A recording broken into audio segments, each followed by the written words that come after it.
ठीक है, चलो 11th क्वेश्चन से स्टार्ट करते हैं।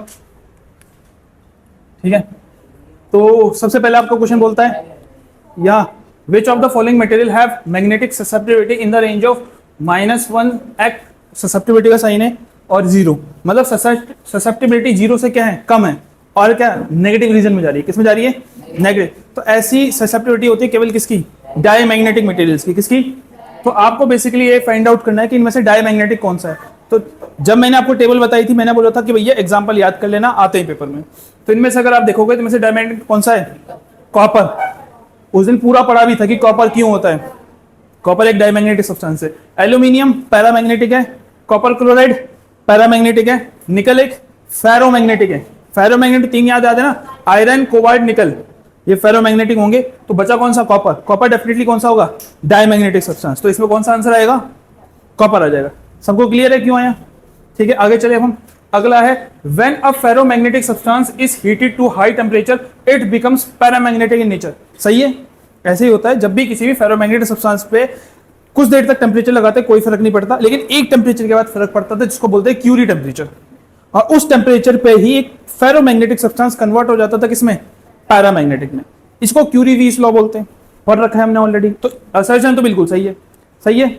अगला आता है रीजन। रीजन क्या बोलता है, the disappearance of the magnetization of a ferromagnetic substance is abrupt and not gradual. क्या मतलब है इसका, कि बोल रहा है कि जो मैग्नेटाइजेशन होता है, मतलब जो फेरोमैग्नेटिक सब्सटेंस की मैग्नेटिक प्रॉपर्टीज हैं वो ग्रेजुअली कम नहीं होती बल्कि एकदम से कम होने लग जाती है। क्या ये सही है कि गलत है? सही है, बिल्कुल सही है। आप देखो, द्वार से देखो, एक फेरोमैग्नेटिक सब्सटेंस जो होता था उसको मैंने हीट किया, क्या उस पर कोई फर्क पड़ रहा है? नहीं।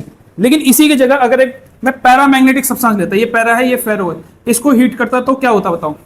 ये अपनी मैग्नेटाइजेशन लूज करता कि नहीं करता? करता। जैसे समय हीट करते जाता है इसकी मैग्नेटाइजेशन लूज होती जाती है। क्या ऐसा फेरो में होता है? नहीं। फेरो में आप हीट करो कोई फर्क नहीं पड़ा, नहीं पड़ा। कब तक नहीं पड़ रहा? कौन से टेम्परेचर, क्यूरी, उसका एकदम से फर्क पड़ रहा है। तो ऐसे ही तो हो रहा है। ग्रेजुअल, क्या ग्रेजुअली चेंज आ रहा है? नहीं, पहले तो कोई चेंज आ ही नहीं रहा, फिर एकदम से चेंज आ रहा है। तो यही तो बोल रहा है वो कि भैया ग्रेजुअल नहीं है बल्कि कैसी है, अब्रप्ट है। अब्रप्ट मतलब एकदम से स्टार्ट हो जा रहा है वो। तो दोनों सही है, लेकिन क्या ये ऊपर वाले को जस्टिफाई कर रहा है? नहीं, क्योंकि ये बात कर रहा है अलग चीज की, ये बात कर रहा है अलग चीज की। ये मैग्नेटाइजेशन की बात कर रहा है और ये बोल रहा है कन्वर्जन की बात कर रहा है। तो ये इनके बीच कोई रिलेशन है नहीं। तो कौन सा ऑप्शन आएगा? B. Both are correct but reason is not proper explanation of A. समझ में आया? सबको क्लियर है? युवराज क्लियर है दोनों ऑप्शन?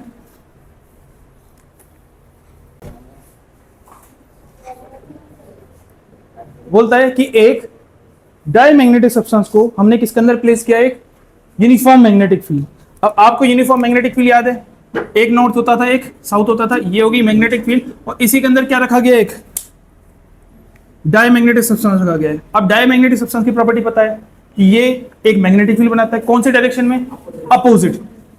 जिसकी वजह से ये खुद को क्या करता था, अलाइन कर लेता था किसके, परपेंडिकुलरली। ये बताया था। क्यों? क्योंकि देखो अगर नॉन यूनिफॉर्म मैग्नेटिक फील्ड होती, नॉन यूनिफॉर्म पता है ना, ठीक है, ऐसा करके रखा होता और यहाँ पे अगर रखा होता तो ये कहां से कहां जाता बताइए, ये इधर की तरफ जाता। क्योंकि डायमैग्नेटिक सब्सटेंस हमेशा स्ट्रॉन्ग फील्ड से कहां भागता है, वीक फील्ड। उसको मैग्नेटिक फील्ड पसंद नहीं है, डायमैग्नेटिक सब्सटेंस को मैग्नेटिक फील्ड पसंद नहीं है। इसलिए कभी भी इसको नॉन यूनिफॉर्म में रखोगे तो ये कहां से कहां मूव करेगा, जहां पे मैग्नेटिक फील्ड ज्यादा है वहां से कहां, जहां मैग्नेटिक फील्ड नहीं है। लेकिन जब यूनिफॉर्म मैग्नेटिक फील्ड है, क्या यहाँ पे कहीं मैग्नेटिक फील्ड कम होगी? नहीं। यूनिफॉर्म मैग्नेटिक फील्ड का मतलब ये है कि हर तरफ मैग्नेटिक फील्ड क्या है, सेम है। तो ये कहीं भी नहीं जा सकता। इसीलिए क्या करता था, अपनी मैग्नेटिक फील्ड को ओरिएंट करके क्या करता था, परपेंडिकुलरली करता, ताकि दोनों मैग्नेटिक फील्ड में इंटरसेक्शन ना हो। ऐसे ही होता था। अब मैक्सिमम बच्चों को ये लगेगा इसका आंसर आएगा moves perpendicular to the field. इसका आंसर ये नहीं होगा, बल्कि इसका आंसर होगा does not move at all. क्योंकि अगर आप टेबल पढ़ोगे तो टेबल में लिखा है align perpendicular to the field. Move और अलाइन में फर्क होता है। मूव मतलब होता है ऐसे मूवमेंट करना, बल्कि ये अपनी जगह पे ही खुद को क्या करेगा, अलाइन करेगा। ठीक है, अगर यहाँ पे अलाइन लिखा होता तो सी आ जाता, लेकिन क्योंकि यहाँ अलाइन नहीं लिखा, यहाँ लिखा है मूव्स, मूव हो रहा है। मूव नहीं होगा, यूनिफॉर्म फील्ड में कहीं भी मूव नहीं हो सकता, क्योंकि सब जगह सेम ही मैग्नेटिक फील्ड है। ठीक है, ये बात समझ में आ गई। चलो अगले में चलते हैं। 14th क्वेश्चन है आपका, इसको और ऊपर करते हैं। 14th question, a diamagnetic substance is brought one by one near the north pole and the south pole of a bar magnet. It is, बताओ क्या आएगा, कौन सा ऑप्शन आएगा? कह रहा है एक डायमैग्नेटिक सब्सटेंस को, उसको एक एक करके लेके गए, एक बार नॉर्थ पोल की तरफ लेके गए, एक बार साउथ पोल। मान लो ये एक बार मैग्नेट है, ये नॉर्थ पोल है, ये साउथ पोल है। और आपके पास एक सब्सटेंस है जो कि डायमैग्नेटिक है। कैसा है? डायमैग्नेट है। ठीक है, एक बार इसको इधर की तरफ लेके आए, ये डायमैग्नेट हो गया, तो क्या होगा बताओ? और एक बार इसी को घुमा के इधर की तरफ लेके आए, तो दोनों केसेस में क्या होगा ये पूछ रहा हूं। क्या वो रिपेल करेगा नॉर्थ से लेकिन साउथ को अट्रैक्ट करेगा? क्या वो अट्रैक्ट करेगा नॉर्थ को या साउथ को रिपेल करेगा? क्या वो अट्रैक्ट करेगा नॉर्थ पोल को भी साउथ पोल को भी, या फिर वो रिपेल करेगा नॉर्थ पोल को भी साउथ पोल को भी? क्या आएगा? कौन सा ऑप्शन सही लग रहा है आपको? हाँ, डी ऑप्शन सही है। क्यों? क्योंकि हमने पढ़ रखा है डायमैग्नेटिक सब्सटेंस को मैग्नेटिक फील्ड पसंद है ही नहीं, तो ये हमेशा दूर की तरफ भागेगा। क्या भागेगा? जब आपने इसको रखा किसकी तरफ? नॉर्थ पोल की तरफ। किसकी तरफ रखा? North pole. तो ये क्या करेगा? अपनी सारी मैग्नेटिक मूवमेंट को इस तरह अलाइन करेगा कि ये वाला पोल क्या हो जाएगा? नॉर्थ हो जाएगा। और नॉर्थ नॉर्थ क्या करेंगे? रिपेल। तो भी ये दूर भागेगा। लेकिन अगर आप इसको घुमा के इधर की तरफ ले आओगे तो अब ये क्या करेगा? क्योंकि ये साउथ की तरफ आ गया तो फिर से क्या बना लेगा? ये साउथ बना लेगा। अब ये मत सोचना कि नॉर्थ क्यों नहीं बनाएगा, क्योंकि नॉर्थ बनाएगा तो फिर तो अट्रैक्शन हो जाएगी ना। और अगर अट्रैक्शन हो जाएगी तो इसका मतलब तो ये हो जाएगा कि डायमैग्नेटिक सब्सटेंस किसकी तरफ जा रहा है? मैग्नेटिक फील्ड की तरफ जा रहा है। इसको मैग्नेट पसंद है, जो कि डायमैग्नेटिक सब्सटेंस की प्रॉपर्टी है ही नहीं। डायमैग्नेटिक सब्सटेंस को मैग्नेट पसंद, वो हमेशा दूर ही भागते हैं। उनकी बेसिक प्रॉपर्टी यही है, they always oppose the external magnetic field. वो एक्सटर्नल मैग्नेटिक फील्ड को हमेशा क्या करते हैं? अपोज करते हैं। तो कौन सा ऑप्शन आएगा? सबको समझ में आ गया? इतना क्लियर है? सबकी क्लियरिटी आ रही है? पूरा क्लियर है? आगे चलें। 15th, चलो अगला बोलता है which of the following substance has relative permeability mu greater than 1, मतलब बहुत ज्यादा है 1 से। किसकी ज्यादा होती है? फेरोमैग्नेटिक सब्सटेंस की। बताई थी फेरोमैग्नेटिक सब्सटेंस की परमेबिलिटी बहुत ज्यादा होती है। अब इनमें से देखो फेरोमैग्नेटिक कौन सा है? डेफिनेटली निकल है। ठीक है, समझ में आया? रिलेटिव परमेबिलिटी याद है ना सबको? रिलेटिव परमेबिलिटी 3 पार्ट में डिवाइडेड थी। जो डायमैग्नेटिक थी उसके लिए क्या थी? लेस देन 1, 1 से कम होती है। समझ में आया कि नहीं आया? दूसरे पैरामैग्नेटिक के लिए क्या होती थी? ग्रेटर देन 1, लेकिन क्या होगी? स्मॉल होगी। क्या होगी? छोटी सी होगी, लेकिन 1 से तो ज्यादा ही होगी। इसकी बहुत ज्यादा होगी 1 से। क्या होगी? बहुत ज्यादा। कौन से वाले मटेरियल की? फेरो। तो ये फेरो है। एल्यूमिनियम क्या है? Para.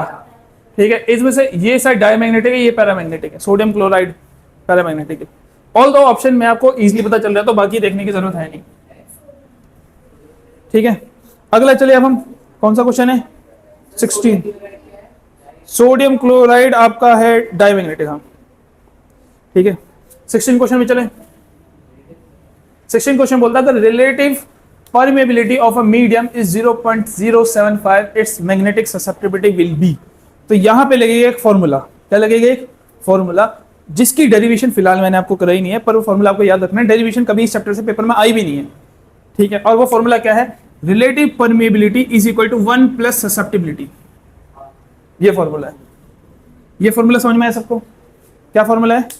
Relative permeability is equal to 1 plus susceptibility. ये ससेप्टिबिलिटी का साइन हो गया, ये रिलेटिव परमेबिलिटी का साइन हो गया। क्या चीज गिवन है हमें? बताओ। रिलेटिव परमेबिलिटी गिवन है, मतलब हमको म्यू आर गिवन है। म्यू आर कितना है बताओ? 0.075। क्या निकालने के लिए बोल रहा है? ससेप्टिबिलिटी। तो 1 कहां जाएगा? लेफ्ट की तरफ। तो क्या जाएगा? 0.075 माइनस 1 इक्वल टू z, ये आएगा। अब इसको कैसे माइनस करोगे? 1.000 क्या आएगा? 0.075 करोगे तो क्या आएगा? 529, ये आएगा।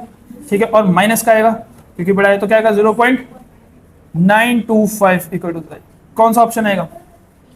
हाँ, ऑप्शन बी आएगा। ठीक है, ऑप्शन बी। ठीक है, क्लियर है? आगे चलें। इस वाले को तो लिख लो कहीं पर, फॉर्मूले को।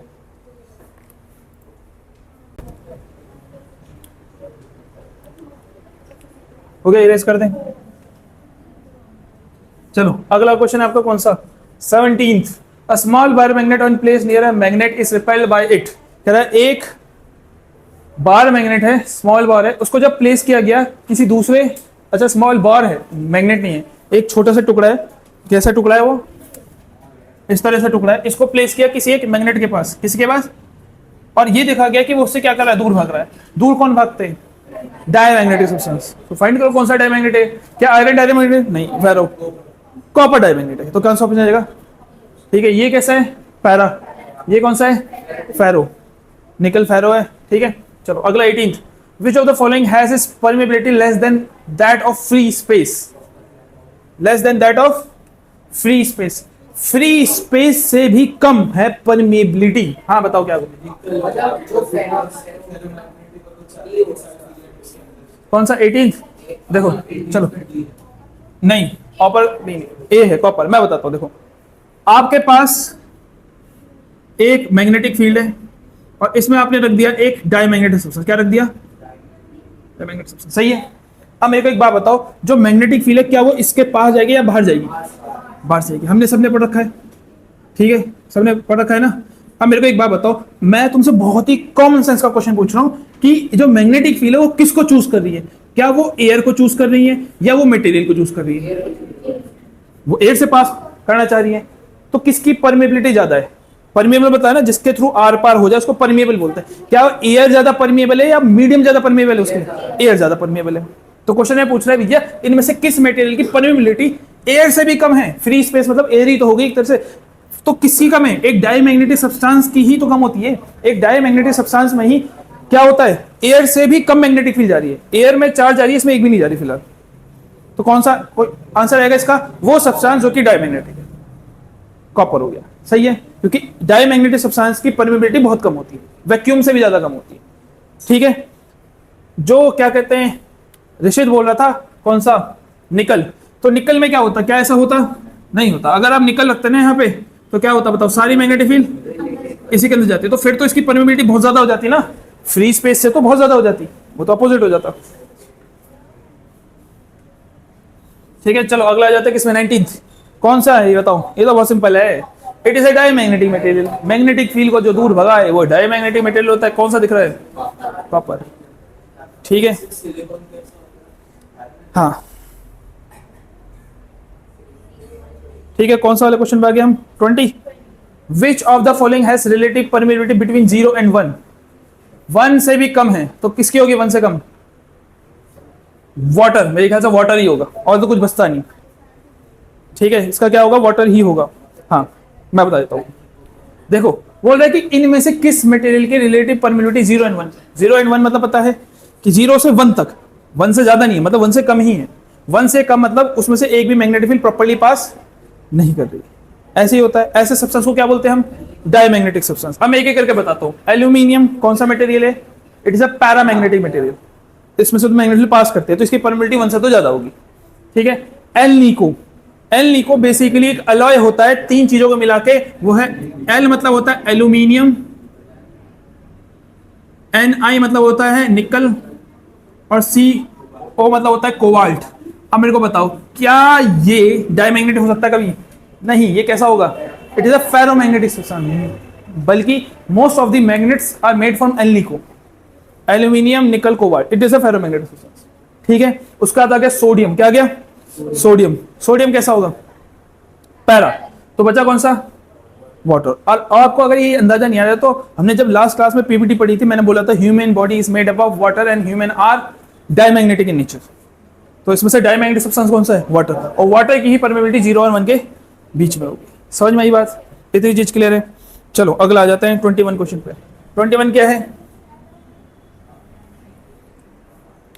Diamagnetic substance exhibit magnetism. Diamagnetic substance के पास मैग्नेटिज्म की प्रॉपर्टी होती है, कम होती है लेकिन होती तो है ना। किसी भी पॉइंट में ऐसे लिखा था क्या? नहीं होती है। लिखा ये था कि फीबली मैग्नेटाइज्ड, कि हल्के से मैग्नेट तो बनेंगे भैया। कब बनेंगे? एक्सटर्नल मैग्नेटिक फील्ड में। तो पॉइंट तो सही है, मैग्नेटिज्म तो हर किसी में। जब हमने पीपीटी पढ़ी थी मैंने ये बताया था ना कि पहले ये माना गया था केवल कुछ ही सब्सटेंस मैग्नेटिक है, लेकिन बाद में ये फाइंड आउट किया भैया ऑलमोस्ट एवरीथिंग इज मैग्नेटिक। किसी पे कम है, किसी पे ज्यादा है, कोई अपोज कर रहा है, कोई सपोर्ट कर रहा है, तो सही है। डायमैग्नेटिक सब्सटेंस के पास भी मैग्नेटिज्म तो होता ही है, भले ही बहुत कम हो। तो ए तो सही हो गया। Diamagnetic material do not have permanent magnetic dipole moment, ये सही है, ये भी सही है। कह रहा है डायमैग्नेटिक सब्सटेंस के परमानेंट डायपोल मोमेंट नहीं होते। अब टेबल याद करो, टेबल में याद वाला पॉइंट जिसमें हम बोले थे कि removal of external magnetic field, अगर बाहर की मैग्नेटिक फील्ड हटा दें तो किसके पास मैग्नेटिक फील्ड बच जाती थी? फेरो। डायमैग्नेटिक सब्सटेंस जब तक मैग्नेटिक फील्ड में तब तक मैग्नेट है, पैरामैग्नेटिक भी तभी तक मैग्नेट है। फेरो को बाहर निकाल दो तो भी मैग्नेट है वो। तो किसके पास अपनी मैग्नेटिक फील्ड बची रहती है? फेरो। उसके अलावा दोनों की गायब हो जाती है, क्योंकि दोनों पे ही परमानेंट मैग्नेटाइजेशन नहीं होता। तो ये तो लिखा है डू नॉट हैव परमानेंट, तो दोनों ऑप्शन सही है। लेकिन क्या इसके बीच में इसको भी लिख गए? नहीं है। तो कौन सा ऑप्शन आएगा? बी। सही है, बी आ जाएगा। आगे चले, चलो 22 question. Above Curie temperature a ferromagnetic substance become diamagnetic. नहीं, ferromagnetic material becomes a paramagnetic. क्या ये ऑप्शन सही है? क्यूरी टेम्परेचर के बाद एक फेरोमैग्नेटिक मेटेरियल क्या बन जाता है? पैरामैग्नेटिक। सही है, बिल्कुल सही है। नीचे वाला पैरामैग्नेटिक का तो कोई है ही नहीं, ऐसा कुछ पैरामैग्नेटिक कोई क्यूरी टेम्परेचर था ही नहीं, पैरामैग्नेटिक कुछ था ही नहीं, तो कौन सा ऑप्शन आएगा? बी। हाँ, क्यूरी टेम्परेचर फेरोमैग्नेटिक मटेरियल क्या होता है? जिस टेम्परेचर में फेरोमैग्नेटिक पैरामैग्नेटिक बन जाता है, क्योंकि उसमें जो डोमेन्स थे वो खत्म हो जाते हैं, हर एक इलेक्ट्रॉन अपने इंडिविजुअल बिहेवियर शो करने लग जाता है। ठीक है, अगला चले हम 23। अरे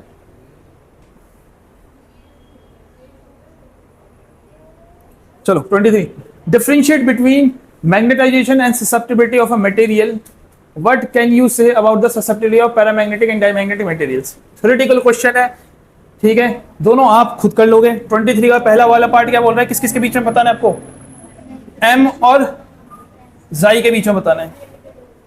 ठीक है, जब आपके नोट्स मैंने पढ़ाए थे तो मैंने आपको बहुत सारे पॉइंट्स याद करवाए थे, याद आ रहा है? सबसे पहला था मैग्नेटाइजिंग फील्ड, वो फील्ड जो किसी को मैग्नेटाइज करे उसको मैग्नेटाइजिंग फील्ड बोलते हैं। फिर मैग्नेटिक इंडक्शन, फिर हमने एक चीज पढ़ी थी मैग्नेटिक फील्ड इंटेंसिटी, जिसको हम किससे डिनोट करते थे, याद है? मैग्नेटिक फील्ड इंटेंसिटी किससे डिनोट करते थे हम इसको? एच से। इसके बाद एक पॉइंट आता था क्या? इंटेंसिटी ऑफ मैग्नेटाइजेशन, याद आ रहा है? जिसको हम किससे डिनोट करते थे? एम से। तो इसी के बारे में आपसे पूछ रहा है। इसका फॉर्मूला याद है किसी को? इंटेंसिटी ऑफ मैग्नेटाइजेशन का फॉर्मूला याद है कि नहीं? Magnetic dipole moment per unit volume, M था आपका एम अपॉन में वी, और जाई था आपका, किसको याद है क्या था? M by H. याद है कि नहीं याद है? नहीं याद है तो कोई नहीं, एक बार मैं तुमको यहां पे लिख देता हूं, मैं पॉइंट समझा दूंगा सारे दो बार से, ठीक है? मैथमेटिकल वो समझा दूंगा तो इस क्वेश्चन को तब कर लेंगे, ठीक है? दोनों थ्योरेटिकल हैं, इसको फिलहाल स्किप कर देते हैं, ठीक है? बाकी सेकंड वाला पार्ट तो कर दोगे ना?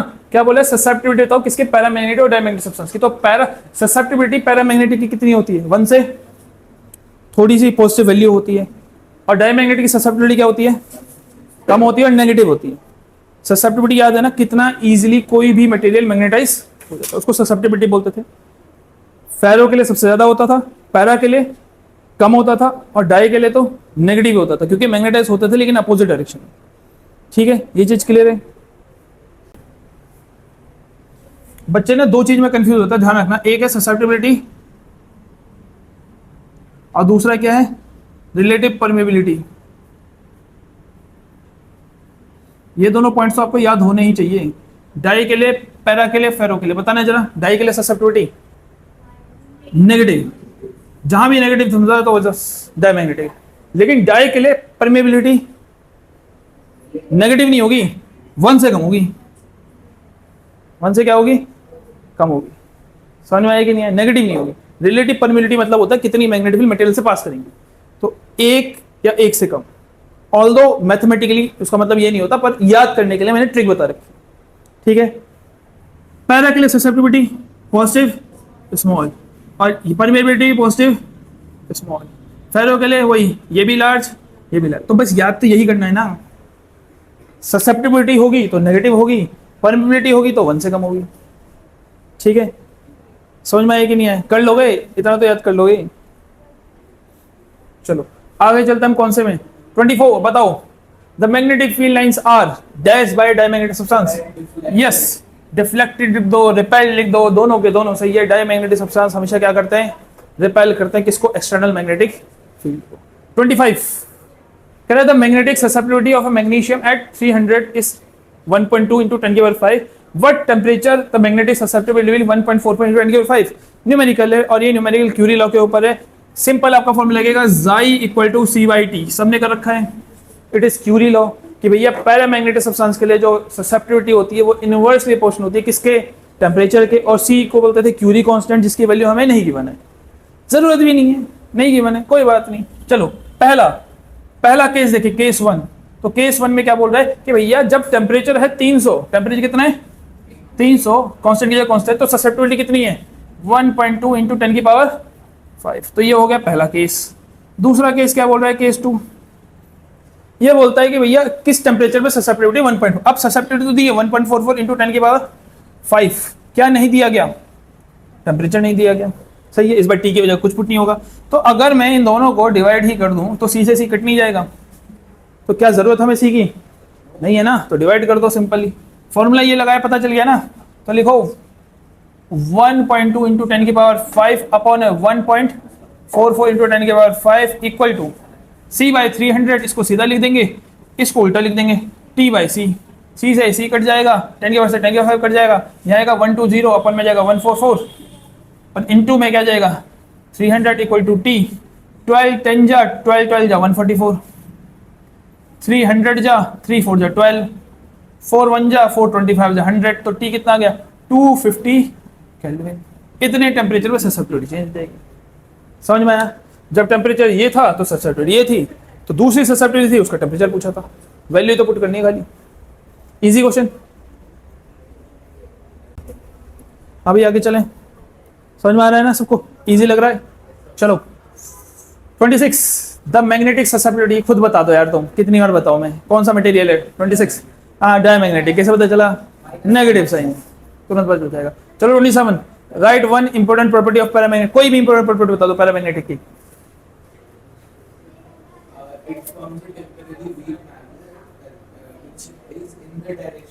हाँ कोई भी प्रॉपर्टी बता सकते, कोई भी 10 प्रॉपर्टी याद कराइए। हाँ feebly attracted by magnets, temporary magnetization होता है, टेम्परेचर के इनवर्सली प्रोपोर्शनल होता है, ससेप्टिविटी पॉजिटिव होती है, कुछ भी बता दो, एक ही तो पूछ रहा है। ठीक है अगला, do the diamagnetic substance has resultant magnetic moment in an atom in the absence of external magnetic field. कह रहे हैं कि अगर एक्सटर्नल मैग्नेटिक फील्ड हटा दो, क्या डायमैग्नेटिक सब्सटेंस के पास कुछ मैग्नेटिक मोमेंट होता भी है? नहीं होता ना, वो मैग्नेटाइज होते ही तब है जब उनको कहाँ रखते हैं, मैग्नेटिक फील्ड में। एक बार मैग्नेटिक फील्ड हटा दो, क्या उसका कोई नेट मैग्नेटाइजेशन होता है? नहीं, नेट मैग्नेटाइजेशन जीरो आ जाता है। याद है ना किस तरह से करवाया था मैंने आपको? नेट मैग्नेटाइजेशन का मतलब समझते हो ना यहाँ पे क्या बोल रहा है वो? अरे मैंने आपको ये बताया था, जब डायमैग्नेटिक सब्सटेंस होता था इंडिविजुअल इलेक्ट्रॉन्स के पेयर अलग अलग डायरेक्शन में होते हैं, जिसकी वजह से नेट मैग्नेटिक फील्ड कितनी आ जाती है? जीरो। लेकिन जब इसको एक्सटर्नल मैग्नेटिक फील्ड रखते हैं तो सारे मैग्नेटाइजेशन किधर किधर हो जाते हैं? अपोजिट। तो ये तो तब है ना जब एक्सटर्नल क्या है? Magnetic field. जब ये नहीं है तो वापस यहीं तो पहुंच जाएगा, क्या कोई नेट मैग्नेटाइजेशन होगा? नहीं होगा। तो क्या आंसर आएगा? No, the diamagnetic substance do not have a net resultant in the absence of. ठीक है चलो 28 के बाद आगे चलते हैं हम। चलो 29, two identical bar magnet, one of paramagnetic material another of diamagnetic material are kept in uniform magnetic field, show diagrammatically the modification in the patterns of the magnetic field in each of the case. How are two material affected by increase in temperature? क्या question पूछ रहा है, कुछ पता चल रहा है? Diagram बनाने के लिए बोल रहा है, और दोनों के डायग्राम बहुत ज्यादा इजी है। अगर आप एक पैरामैग्नेटिक मटेरियल लोगे तो होता क्या है, अंदर से जाएगी, कुछ मैग्नेटिक फील्ड अंदर की तरफ से जाएगी और कुछ बाहर से भी जाएगी, ऐसे हो जाएगा, है कि नहीं? तो ये तो किसके लिए हो गया? पैरा के लिए हो गया। डाई के लिए क्या होगा? जरूरी नहीं है, कहीं कहीं पे ना ऐसा भी आ जाता है कि एक मैग्नेटिक फील्ड अंदर से भी जा रही है। ठीक है, तो समझ जाना ये भी डायमैग्नेटिक है। इसका मतलब ये होता है कि एक्सटर्नल मैग्नेटिक फील्ड इतनी ज्यादा पावरफुल है कि कुछ मैग्नेटिक फील्ड पेनिट्रेट कर जा रही है, क्योंकि अंदर वाला उतना अपोज नहीं कर पा रहा, तो भी वो डायमैग्नेटिक है। डायमैग्नेटिक की सबसे अच्छी पहचान है कि ऊपर वाली मैग्नेटिक फील्ड अब क्या होनी चाहिए? रिपेल होनी चाहिए। दिख रहा है रिपेल हो रही है, ऊपर और नीचे से जा रही है। ये किसकी हो गई? डायमैग्नेटिक की। ठीक है, तो दोनों के डायग्राम बन गए। यही पूछ रहा था, डायग्राम ही पूछ रहा था ना। सो डायग्राम हो गया। अगला, how are two material affected by increase temperature? क्या पैरामैग्नेटिक को टेम्परेचर फर्क पड़ता है? यस बिल्कुल पड़ता है। कौन से लॉ ने बोला था? क्यूरी लॉ ने बोला था। क्यूरी ने क्या बोला था कि भैया जाई की क्या होता है? C by T. इसका मतलब जाई क्या होगा? Inversely proportional to T. Temperature बढ़ा होगा तो ससेप्टिविटी क्या हो जाएगी? कम। हाँ बिल्कुल फर्क पड़ता है। क्या इसको कोई फर्क पड़ता है? नहीं, बिल्कुल नहीं फर्क पड़ता। डायमैग्नेटिक सब्सटेंस को टेम्परेचर से कोई भी फर्क नहीं पड़ता। ठीक है, आगे चले। चलो और वाला क्वेश्चन भी देख लेते हैं एक बार। Two identical bars, one of paramagnetic material other of diamagnetic are kept in uniform magnetic field, parallel draw diamagnetic. ये तो वही है, सेम क्वेश्चन है, बस इसमें एक पार्ट कम हो गया। अरे टेम्परेचर वाला नहीं है।